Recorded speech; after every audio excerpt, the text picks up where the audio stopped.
Gotchard is a good show. Not that good. Or even that good. Yeah, that works. It's been weird watching people react to Kamen Rider this past year. For reference, in the beginning, a lot of people seemed to agree with my initial disappointment of the show when I dropped my reaction to the first episode. And then a few months after that, people got mad at me for not even giving the show a proper chance. But now I get tons of comments on that same video of people leaving paragraphs about why Hotaro is a bad protagonist and why I'm so right. Then I released this video on the Legend special, and a lot of people got mad at me for criticizing the anniversary stuff and the show in general. Now that he's appeared in the actual show, I'm getting a lot of comments as to why people dislike Legend. All of these swings happened in like less than a year, and I'm not even mad at anyone because I've done this too. I made 2 videos heavily criticizing the show, and then I made a video essay praising it for its simplicity, and then a video talking about how much I love there being a female secondary rider, even if I take some issues with how they handled the summer movie content and this, that, and the third. But then I made another video about how much I love Valvrad, literally in the span of a month, and now I'm here, and I'm really interested in seeing how the fandom feels about the show now that it's done.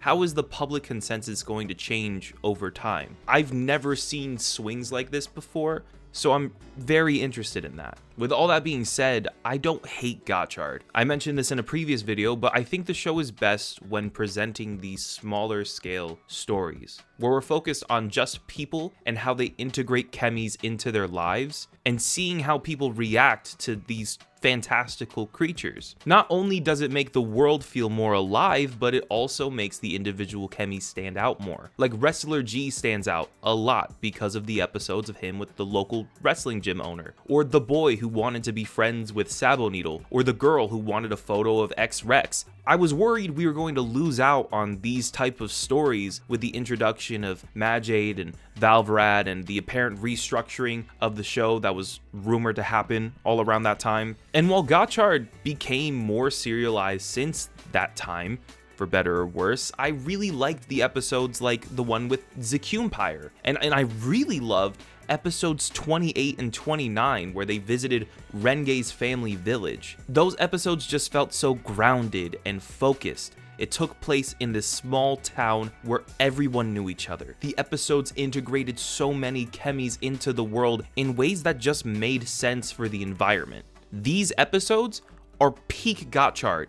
In fact, I'd even argue they may be peak Rider, IMO. On the other hand, a few episodes after that, episodes 32 and 33 are some of my least favorite, maybe in all of Kamen Rider. And it's not just because of these needless anniversary elements, even though I do hate the way they handled it.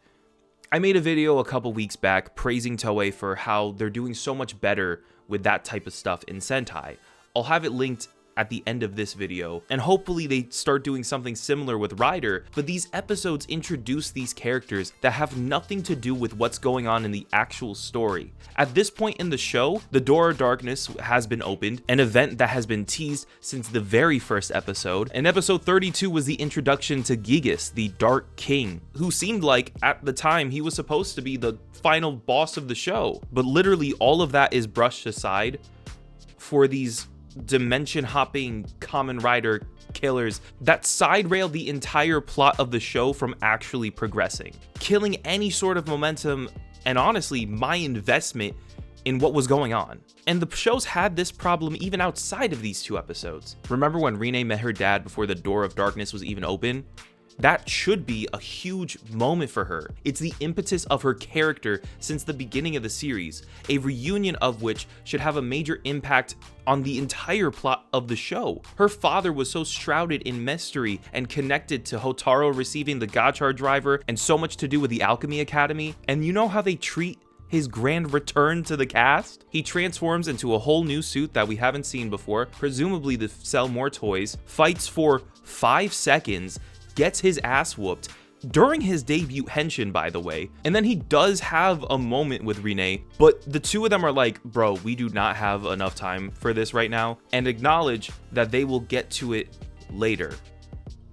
but then they never get to it later. Like, the show just ends with them never having a real meaningful interaction or even a conversation about him disappearing from her life for damn near 15 years. Instead, the writers use this opportunity to have him drop a ton of exposition and then reveal that it was never actually him to begin with because it was just a copy. Maybe that's because the writers realized that they introduced him way too early, but again, they never did anything with him anyways. So I don't even know why that'd be the case. They literally introduce him as a new rider and everything, but there was so much going on with the plot during his introduction that we quite literally did not have enough room for that to be happening at that time. Which begs the question, why would you even write him into the episode at all? It's not like it's a surprise to you. You're the writers. You made this happen. You can't introduce something and then write yourself out of that corner that you literally put yourself in the exact same episode. Shortly after this, he ends up just being around, but never actually interacting with the main cast. Like, not even as a clone. For whatever reason, everyone knows where he lives, including his daughter, but they never decide to hit him up or invite him to come chill at the high school. We spend almost the entire rest of the series wondering when they're going to address him just being around now. It's weird. The minute the show decided to go for less episodic storytelling, they have like 5 episodes where they build a ton of momentum and do some really interesting things. But I guess they forgot that they had to stretch it for the entire rest of the year. I promise you, there is a point in this show where every single episode just feels like, oh my god, I love the Chemys. Wow, I love the Chemys. They're so great. Damn. That treasure boy, he sure does love Chemys, and he loves everyone else. He's such a good old jolly old good guy, gee golly oh whiz, geez. Yeah, he's really cool guy. Man, where's my sisters? Oh god, I miss my sisters. My sisters. Sisters, where are you, sisters? Oh, I miss my dad. Yeah, man.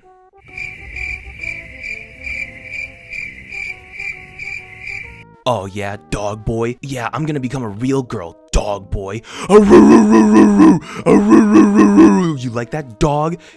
I'm so sorry. Literally, that's what it felt like watching the show after Rainbow's debut for a while there.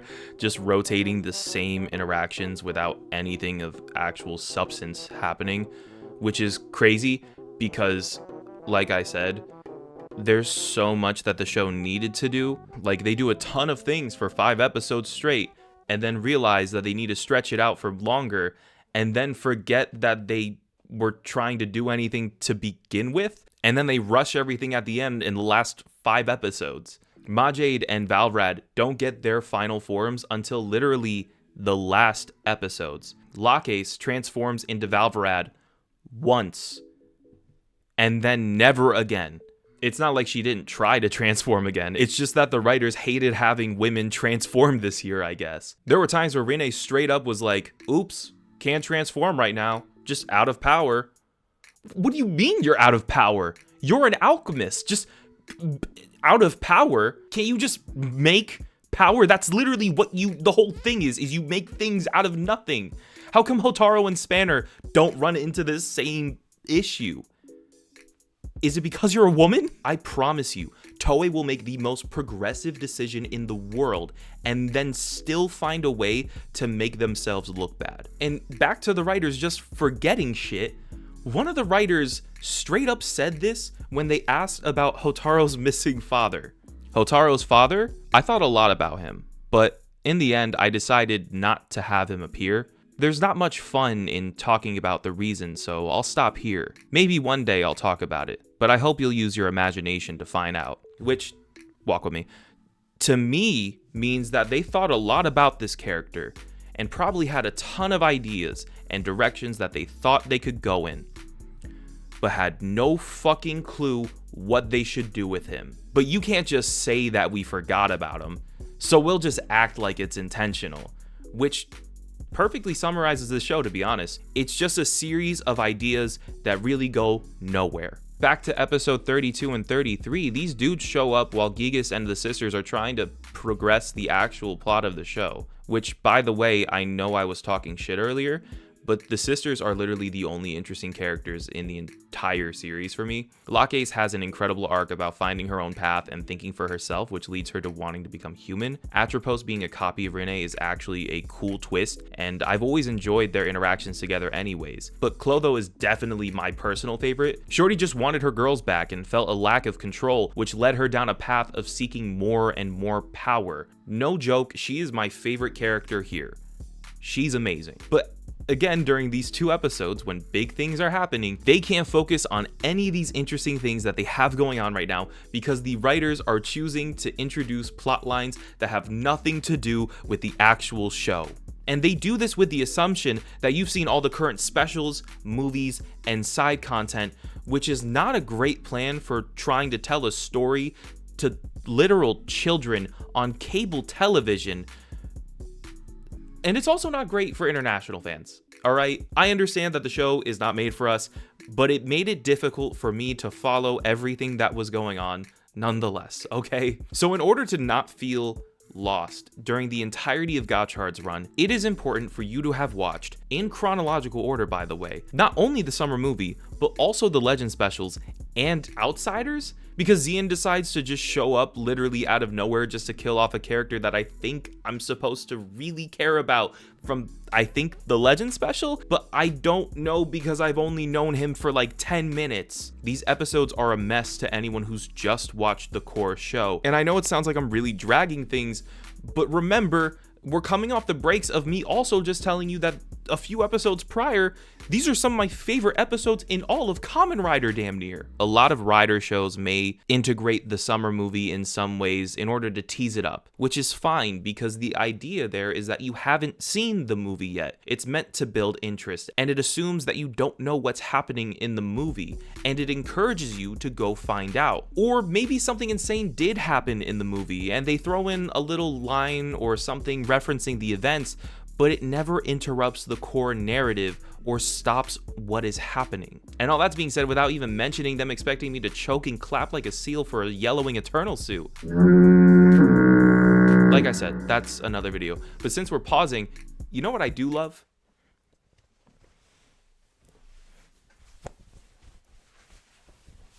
That was way smoother in my head. Rinky Tori shirts. If you are looking for minimalist Kamen Rider inspired t-shirts, Rinky Tori is the spot for you. Obviously, this O's inspired t-shirt came from the store, and I have a ton of other shirts that I really enjoy wearing. If you want to check them out, use my coupon code Antwan10 for 10% off in the store. And yeah, let's get back to the video. So real quick, before we keep going, I know it sounds like I hate this show. I don't. I'm more interested in talking about things that I see as wrong than I do as right, because there was so much potential here. I want to clarify that, like, it's actually, I want to say this in a way that I hope doesn't sound bad, but a lot of people are going to sit here and say, oh, you hate Kamen Rider, you're not a real fan, you hate these shows, da-da-da-da-da. You're just doing it for clickbait, you're just doing it so you can make rage bait content, you're just doing it for this. And I need you to understand that from a YouTuber, content creator, whatever you want to call it, perspective, it is important to me that people like these shows, because not only is it important to have people interested in what you're uploading, if people aren't watching Kamen Rider Gotchard or they don't care about the show, they're not going to go out of their way to watch my video on whatever's happening in a show that they don't care about. They're not going to go out of their way to search or click that, right? And not only that, do you think I like sitting here and just being negative, dude? Do you think I get excited to come home from work, watch a show that I hate, just so I can sit there and be like, damn, I really don't like this for 10 minutes straight, and then post that to YouTube at the end of the week and act like I made something incredible? It's like I've put off this video for so long, mostly because of PMC, and I had COVID. And I thought my cat had cancer there for a minute, but she's fine now. It's cool. But I put it off for a while because I'm not motivated to talk about Gotchard. I'm not passionate about talking about Gotchard. The reason why I'm making this video is because A, I like to have a record of how I feel about the shows. I feel like that's kind of a cool part of the channel. And then B, you know, it's the completionist sake of it. You know, I've made all these videos on Gotchard. I'm not going to give you my final thoughts, right? With that being said, there are parts of the show that I really like. I really like the trio sisters. I really like when the show focuses on these smaller stories. It's hard to analyze them in a video that's about the entire plot of the whole show because those little stories don't make up the whole show, nor do they have really all that much of an impact. Sure, they may show up at some points and it'd be a cool cameo to be like, whoa, but it doesn't like do anything crazy, right? I just wanted to address that before people think that I really like hating things, because I don't like hating things. I enjoy saying that I'm bakuwage or getting excited over new shit. My reactions are better when I'm excited. Like, I want to be excited about these shows. It's just that Gotchard has so many cool ideas. The idea of a damn near, this is the closest we'll ever get to a Pokemon themed Kamen Rider. You know, that's interesting to me. The fact that they're tackling a lot of themes about growing up and maturing and passing the torch to a newer generation. These are cool concepts that I want to like. It's just, I can't get myself to fall in love with it. All that being said, let's talk about Houtaro. I know I've beaten this into the ground at this point, and I know it's not a hot take to necessarily not care for him. But it's hard to it's hard to talk about this show without talking about the main character, right? In my opinion, he is not my favorite protagonist. He was first introduced to us as someone who was in search of his gotcha, whatever that means. I took that as him trying to find a sense of purpose, but nothing really clicking. In the series, he ends up being really interested in befriending all of the Chemys, and instead of letting him realize that he's passionate about that over time, he makes this discovery in like the first 5 episodes. And the show presents this as if it's a novel concept, even though we mentioned several examples earlier where people were really interested in befriending Chemys. Literally anyone who meets a Chemy falls in love with them and finds a way to integrate them into their lives in a way that's beneficial to them. So what about this opinion makes Houtaro special?